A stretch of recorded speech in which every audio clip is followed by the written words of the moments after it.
கொஞ்சம் வேகமா போனீங்கன்னா பரவாயில்ல. எடுத்துக்கலாம் ஆண்டிக்கு முட்டை ஆண்டிக்கு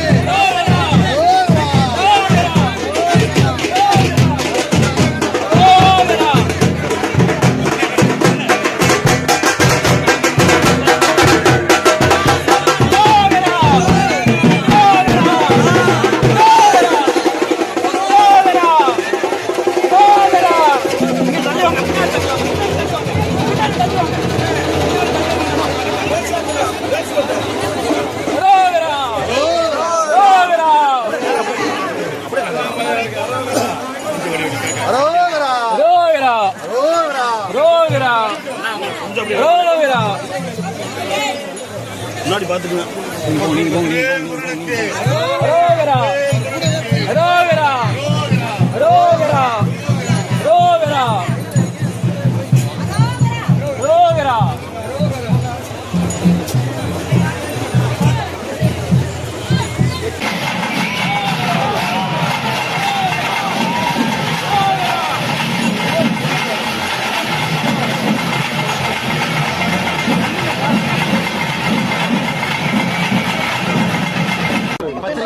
எங்களுடைய பணிவான வணக்கத்தை தெரிவித்துக் கொள்கின்றோம். மிக பொறுமையாக இங்கே காத்துக் கொண்டிருக்கின்றனர். போன ஆண்டுல காவடி எடுத்துக்கொண்டு தைப்பூச தினத்தன்று நம்முடைய தமிழ் கடவுளான முருகபெருமானை தரிசித்து எல்லோருக்கும் அருள் கிடைக்க வேண்டும் என்கின்ற வேண்டுதலை வைப்பதற்கு ஒரு பெரிய வாய்ப்பு கிடைத்தது. அதே போல இந்த ஆண்டும் கூட முருகபெருமான் அனுமதி கொடுத்திருக்கின்றார். இந்த ஆண்டும் காவடி எடுத்துக்கொண்டு வந்து மேலே சென்று முருகபெருமானை தரிசித்து விட்டு கீழே வந்திருக்கின்றோம். தைப்பூச திருவிழாவை பொறுத்தவரை நம்முடைய தமிழ் இனத்திற்கு மிகவும் நெருக்கமான ஒரு திருவிழா. நான் சார்ந்திருக்கக்கூடிய கிராமம் எல்லா கிராமத்திலிருந்தும் கூட நம்முடைய பக்த கோடிகள் முருக பக்தர்கள் விரதம் இருந்து காவடி எடுத்து இங்கே வந்து முருகபெருமானை தரிசித்து விட்டு திரும்ப அவங்க இடத்துக்கு செல்றாங்க. இது குன்று இருக்கும் கூடிய இடத்தில் எல்லாம் குமரன் இருப்பான் என்கின்ற கூத்துக்கு ஏற்ப நம்ம பகுதியில் சிவன்மலையாக இருக்கட்டும், பழனியாக இருக்கட்டும், எல்லா இடத்திலும் கூட நம்முடைய சொந்தங்கள் சென்று கொண்டிருக்கின்றார்கள். மிகுந்த மகிழ்ச்சி. இந்த ஆண்டும் எல்லோருக்கும் பிரார்த்தனை செய்திருக்கின்றோம், வேண்டுதல் வைத்திருக்கின்றோம். தமிழக மக்கள் எல்லோரும் இன்பமாக மகிழ்ச்சியாக மன நிம்மதியோடு இந்த ஆண்டு வருகின்ற ஆண்டும் சிறப்பாக இருக்க வேண்டும் என்று. அதே நேரத்தில் நான் தனிப்பட்ட முறையில் காவடி எடுத்துக்கிட்டு படியில் போகும்பொழுது தனிப்பட்ட முறையில் ஒரு வேண்டுதலும் வைத்தேன். ஐயா ஹெச் ராஜா அவர்களுடைய உடல்நலம் முழுமையாக தேறி வர வேண்டும் என்கின்ற ஒரு வேண்டுதலோடு இன்று படியேறி இருக்கின்றோம். பாரதிய ஜனதா கட்சியினுடைய மூத்த தலைவர், தர்ம போராளி, கட்சிக்காக நிறைய இழந்திருக்கிறாரு, கட்சியினுடைய வளர்ச்சிக்காக நிறைய பாடுபட்டிருக்கிறாங்க.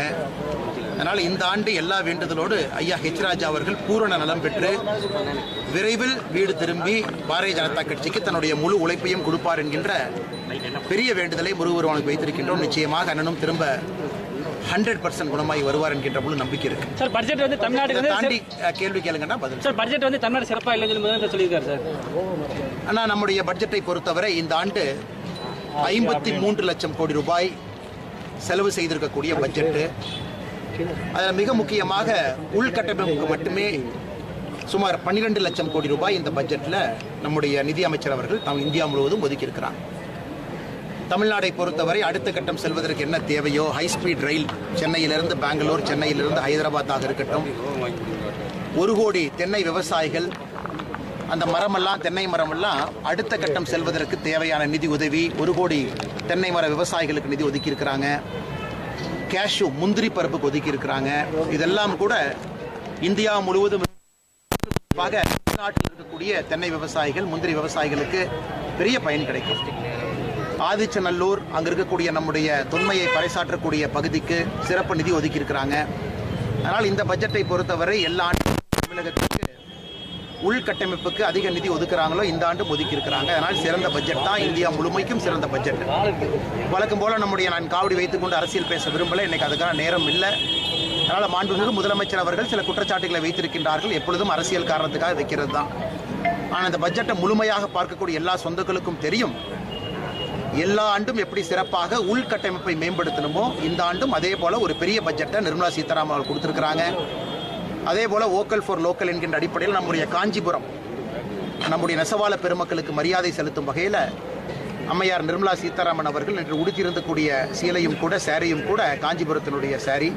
அதனால் நிச்சயமாக தமிழ்நாட்டிற்கு பட்ஜெட்டில் இருக்கட்டும், தமிழ்நாட்டினுடைய கடினமாக உழைக்கக்கூடிய நம்முடைய நெசவாள பெருமக்களுக்கு கௌரவப்படுத்தும் விதமாக இருக்கட்டும், எல்லாமே இந்த பட்ஜெட்ல இருக்கு. வந்து இன்னைக்கு ஏராளமான பத்துல வந்தாங்க, இன்னைக்கு மயக்கம் போட்டு விழுந்தாங்க, பஸ் வசதியில சொல்லி ஒரே இதா இருக்கு, கிரௌட் மேனேஜ்மெண்ட் சரியில்லைன்னு நினைக்கிறீங்களா சார்?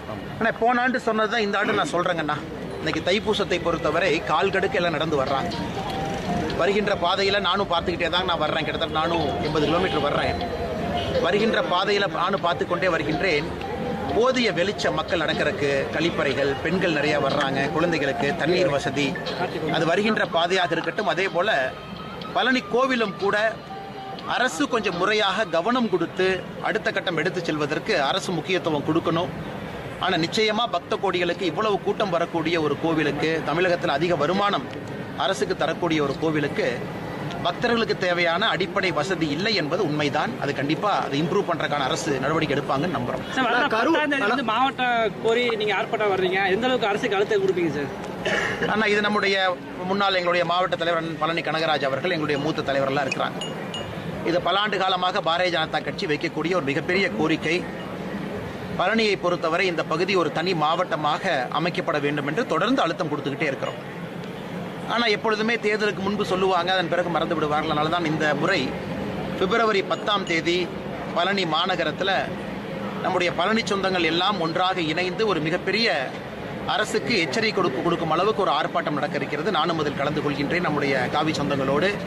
அதில் பொதுமக்களும் பெரும் திரளாக பிப்ரவரி 10ஆம் தேதி பழனியிலே நீங்கள் கலந்து கொள்ள வேண்டும் என்கின்ற அன்பான வேண்டுகோளை இந்த நேரத்தில் வைக்கிறோம். ஆனால் கரூர் சட்டவிரோத கல்குவாரிக்கு எதிராக வந்து செய்தி எடுத்த செய்தியாளர் மீது ரொம்ப அதில் வந்து அவங்க வந்து மருத்துவமனையில் அனுமதிக்கப்பட்டிருக்காங்க. அவங்க மீது வந்து வழக்கே இது வரைக்கும் பதிவு பண்ணாங்க. எப்படி பார்க்குறீங்கன்னா? நாங்கள் நேற்று அதை பற்றி பேசியிருந்தோங்கன்னா, குறிப்பாக நம்முடைய செய்தி சேகரிக்கக்கூடிய நம்முடைய நண்பர்கள் நிறைய ரிஸ்க் எடுத்து செய்தி சேகரிக்கிறாங்க. இங்கே மைக்கு பிடித்திருக்கக்கூடிய நியூஸ் தமிழ் 24/7 அந்த செய்தி குழுமத்தினுடைய அன்புக்குரிய நிருபர் அவர்கள் ஒரு சட்டவிரோதமாக இயங்கக்கூடிய கல் குவாரியை படம் பிடித்து காட்ட போகிறாங்க.